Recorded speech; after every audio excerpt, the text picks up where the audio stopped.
আসসালামু আলাইকুম। শুরু করছি পরিযান পর্ব ৫৪। স্বামী স্ত্রীর একান্ত সময় তৃতীয় ব্যক্তির প্রবেশ নিষেধ, সে কথা ভেবে নাইমও গেল না। তবে সে খুব করে চাইছে সত্য জানতে। পরি আর শায়রের তো সুখের সংসার করার কথা, তাহলে ওদের পরিণতি এমন কেন হলো? প্রশ্নগুলো মাথায় জট পাকিয়ে দিচ্ছে, যার ফলে অস্থির লাগছে নাইমের। পরি আর শায়রের ঘরের কাছে গিয়েও সে ফিরে আসে, তার কোনো অধিকার নেই। তবুও একটা টান অনুভব করছে সে। পরি শায়রের থেকে দূরত্ব বজায় রেখে বসে আছে। শায়র চুপচাপ জানালার বাইরের দিকে তাকিয়ে ব্যস্ত শহরটাকে দেখে যাচ্ছে একমনে। বাইরের মানুষগুলোর কত ব্যস্ততা, বহু লোকজনের সমাগম রাস্তায়। জীবিকা নির্বাহের জন্য এক একজন এক এক দায়িত্বে ছুটছে। শায়র ভাবছে তারও তো কিছু করতে হবে তার পরিজনের জন্য। শহরে তার বেশ পরিচিত লোক আছে, তাদের সাথে যোগাযোগ করলে সে ভালো একটা কাজ পেয়ে যাবে। এসব চিন্তাই করছে সে। আপনি কি এত চিন্তা করছেন মালিক সাহেব? শায়র ফিরে তাকালো পরীর দিকে। আমার সব চিন্তাতে শুধু আপনি পড়ে যান। কিভাবে আপনার সাথে আমি থাকতে পারবো, এসব নিয়েই আমার সব ভাবনা। পরি হাসলো। ওর এই হাসিটা দেখতে কুৎসিত হলেও শায়রের মন প্রাণ জুড়িয়ে গেল যেন। আমাদের দূরত্ব বোধহয় খুব শীঘ্রই বাড়বে মালিক সাহেব। আল্লাহ আপনাকে আমাকে তাড়াতাড়ি আলাদা করে দেবেন। শায়ের পরীর পাশে গিয়ে বসলো। যদি কখনো আমাদের শরীর আলাদা হয়ে যায়, আমাদের মন কিন্তু আলাদা হবে না পড়ে যান। রাখাল পাগল হলেও তার ভালোবাসা ভোলেনি। আর আমি তো সুস্থ মানুষ। একটু চুপ থেকে কিছু ভেবে শায়ের বলল, যারা আল্লাহর প্রিয় থাকে তাদের পরকাল সুন্দর হয়। আপনার পরকালও সুন্দর হবে, কিন্তু আমার পরকাল সুন্দর হবে না পরিজান। সেখানেও তিনি আমাদের আলাদা করে রাখবেন। পরি শায়েরের চোখে চোখ রাখে। পরির সান্নিধ্য চায় শায়ের, তা ওই চোখে স্পষ্ট দেখতে পাচ্ছে সে। শায়ের শুধুমাত্র একটা জিনিস চায়, কিন্তু মনে হয় সে সারা দুনিয়া থেকেও বেশি কিছু চাইছে, যা পাওয়ার দুষ্কর। পরি কিছু বলছে না, তাই শায়ের বলে উঠল, আমি এখনো বলছি আমি আপনার যোগ্য নই, তবুও আমি বিনা আপনি কারণন। আপনার শেষ ঠিকানা আমার বক্ষস্থল। আমার জন্য আপনি তো কত কিছুই করলেন, শেষ একটা কাজ করবেন যেটা করলে স্বয়ং আল্লাহ তাআলা আমাকে আপনাকে হাতে তুলে দিবেন। শায়ের চমকালো। শতযুগ অপেক্ষার বিনিময়ে আল্লাহ যদি আপনাকে আমার কাছে দিয়ে দেন, আমি আপনার জন্য শতযুগ অপেক্ষা করতে রাজি আছি পরিজান। শতযুগ অপেক্ষা করতে হবে না আপনাকে। আল্লাহর নিকট ক্ষমা চান। আল্লাহ বলেছেন তার বান্দা তার কাছে চোখের জল ফেলে ক্ষমা চাইলে তিনি কাউকে ফিরিয়ে দেন না, খারাপ মানুষদেরও ক্ষমা করে দেন। আমার জন্য আপনি ক্ষমা চাইতে পারবেন না? জবাব না দিয়ে হাসল শায়ের। সে তার পরিজনকে পাওয়ার উপায় পেয়ে গেছে, এখন সে আর পিছু ফিরবে না। শায়ের ভেবে নিয়েছে সে আর নূরনগরে কিছুতেই ফিরে যাবে না। সেখানে পরীর জীবন সংকট রয়েছে। বাকি জীবনটুকু সন্তান আর স্ত্রীকে নিয়ে থাকবে। শায়ের তার এক বন্ধুর কাছে কাজের উদ্দেশ্যে গেছে, আর নাইম বাসায় রয়েছে। সে জানে শায়ের তাকে কিছুই বলবে না, তাই নাইম পরীকে সব জিজ্ঞেস করবে। দ্বিধাবোধ হলেও পরীর ঘরের দরজায় কড়া নাড়ে নাইম। আমি কি আসতে পারি? অপ্রস্তুত ছিল পরী। ওরা দ্বারা মুখমণ্ডল ঢেকে প্রস্তুত হয়ে নাইমকে ভেতর আসতে দিল সে। নাইম চেয়ার টেনে বেশ দূরত্বে বসে। পরীকে বলে, এখন কেমন লাগছে আপনার? খুব বেশি খারাপ লাগলে বলবেন। আমি ঠিক আছি, একটুও খারাপ লাগছে না আমার। আপনার এরকম অবস্থা হলো কি করে? কোনো মিথ্যা আমি শুনতে চাই না, আশা করি সত্যটাই বলবেন। আমি নিজ হাতে 3টা খুন করেছি ডাক্তারবাবু, আরও 2টো খুন আমি করব। ওদেরকে আমি কিছুতেই ছাড়ব না, সব বলবো আপনাকে।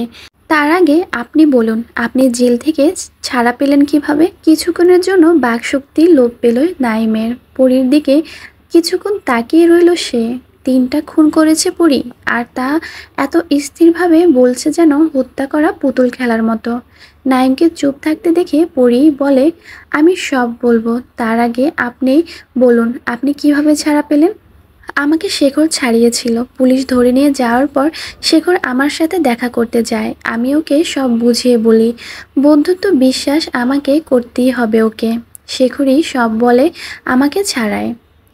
তাহলে সে যখন আমাদের গ্রামে গেল তখন আপনার নাম বলল কেন? এরপর বোধহয় সেখান থেকে এসে ও আমার সাথে দেখা করে। ভুল। শেখর সেদিন জীবিত ফেরেনি নূরনগর থেকে। তার মানে শেখর আগেই আপনাকে ছাড়িয়েছে। সত্যি বলুন, আপনি কিভাবে জানলেন শেখর মারা গেছে? তাকে হত্যা করা হয়েছে। নাইম আরও চমকালো। কি বলছেন আপনি এসব? শেখর তো অ্যাক্সিডেন্ট করে মারা গেছে। ভুল। আপনার কথা শুনে এটা বুঝলাম যে শেখর আগেই জানতো আপনি নির্দোষ, তবুও সে নূরনগরে গিয়ে মিথ্যা বলেছিল। কারণটা হলো সে আগেই আন্দাজ করেছিল যে আমার আব্বা কিছু করেছে, কিন্তু তাতেও কোনো লাভ হলো না। শেখরকে আপনার বাবা হত্যা করেছিল, কিন্তু কেন? জমিদার বাড়ির সম্পর্কে আপনি কতটুকু সত্য জানেন? যা দেখেছেন তা আপনার চোখের ভ্রম মাত্র। আপনি কি জানেন পালককেও হত্যা করা হয়েছে? নাইম এবার অস্থির হয়ে গেল। পরীর মাথা ঠিক আছে তো? শেখরকে হত্যা করা হয়েছে এটা মানা যায়, কিন্তু পালককে হত্যা, এটা সে মানতে পারছে না। কৌতূহল হয়ে পরীর ঢেকে রাখা মুখের পানে তাকিয়ে রইল সে। পরী এখনও স্থির হয়ে বসে আছে। তবে পরী শায়ের কথাটা গোপন রেখেছে। পালক আর শেখরকে যে শায়ের মেরেছে সেটা জানতে পারলে নাইম চুপ করে বসে থাকবে না। তাই পরী সেসব তথ্য গোপন রেখেছে। শুরু থেকে শেষ পর্যন্ত সব কথাই নাইমকে পরী বলে দিল। ওর জীবনে ঘটে যাওয়া সব ঘটনার সাক্ষী হিসেবে সে নাইমকে রাখতে চায়। তাই সব সত্য একমাত্র নাইমকে জানিয়ে দিল পরী। সব শুনে নাইম বলল, শায়ের আপনাকে অনেক ভালোবাসে, তাই না? তার ভালোবাসার গভীরতা আজও আমি মাপতে পারিনি। আমি আপনাদের সাথে থাকবো সব সময়। আমাকে বন্ধু ভাবতে পারেন। আমার একটা কথা রাখবেন? বলুন। আমার সন্তানকে আমি আপনার হাতে তুলে দিতে চাই। আমার কাজ শেষ হওয়ার পর আমি ফিরে আসব। ততদিন আপনি ওকে মানুষ করবেন। শায়ের কি আপনাকে আবার নূরনগরে যেতে দিবে? আমার মনে হয় না। আমার সোনা আপার আর বিন্দুর হত্যাকারীদের শাস্তি আমি দেবই। ওরা শুধু মানুষ হত্যা করেনি, হত্যা করেছে আমার সুন্দর জীবন, আমার আম্মার মন। তাহলে ওদের ছাড়ে কিভাবে? পুলিশকে সব বলেই আমি, আইন ওদের শাস্তি দেবে।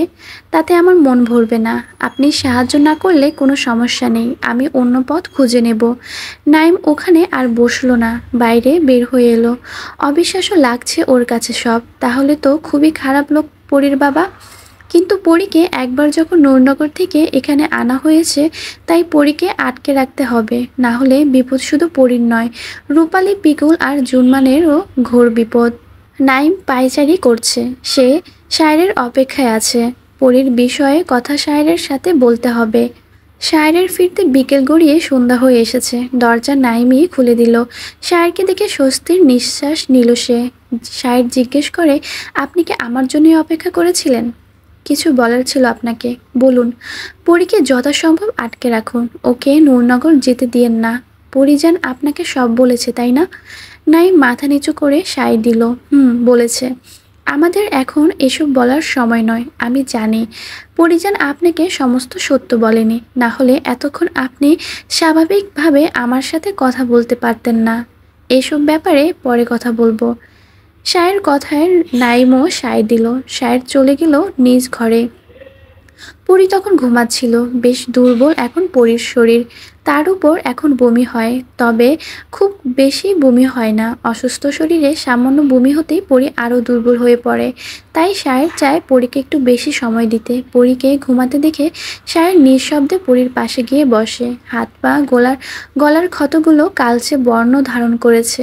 ফর্সা শরীরে চন্দ্রকলঙ্কের ন্যায় ফুটে উঠেছে দাগগুলো। শায়ের হাত বুলায় পরীর গলায়।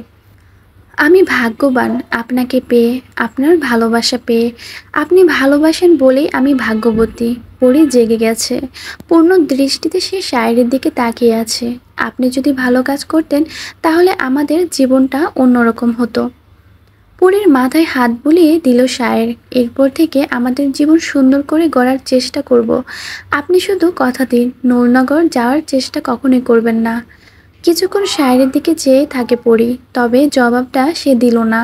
পরীকে খাবার খাইয়ে দিল শায়ের। গর্ভবতী থাকায় ওষুধ খেতে পারবে না পরী। যে ওষুধগুলো খেতে পারবে সেগুলি খেলো সে।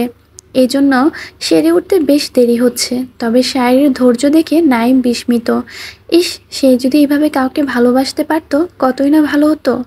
প্রতিনিয়ত সে পরী আর শায়ের ভালোবাসার সম্মুখীন হয়। নাইমের তখন মনে হয় শায়ের জন্যই বুঝি পরীর জন্ম।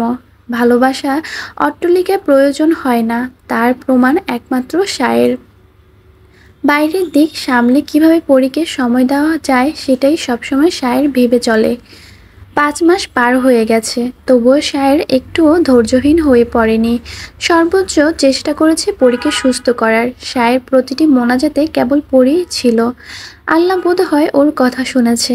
আগের থেকে অনেক সুস্থ পরী। মুখের পোড়া চামড়া উঠে গেছে সব, কিন্তু ওর চেহারার আগের মতো মাধুর্য নেই। সায়ের বিনা আর কেউ বোধহয় কেউ পরীর দিকে মুগ্ধ নয়নে তাকাবে না।